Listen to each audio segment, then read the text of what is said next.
sunanki? Amina. To, Malam Amina, da Allah zaki dan shiga nan gidan zaki kira min wata yarinya a nan gidan ko? To amma dai ka san farashin ko? To, da wani farashi? To, nawa ne farashin? A 100 ba zaura naira 50. To, shi sai ina so ki je ce ana salama da Babatu. Amma dai zaka biya ni kuɗi na. Na za a biya ki, za a biya ki.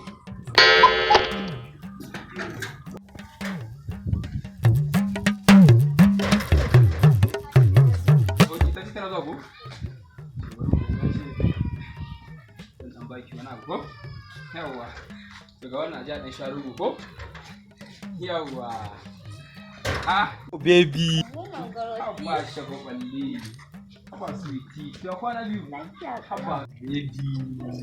Malam, ya zaka bani naira 10 bayan naira 100 muka yi da kai. Tashi ki ba mu guri da Allah. Wai me ya faru ne? To, girman Allah za a yi ta kare za a yi ta na rantse.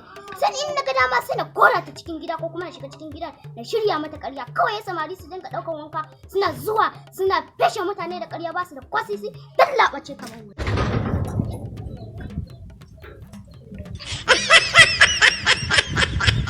Baby. Baby. Ah, baby. Baby.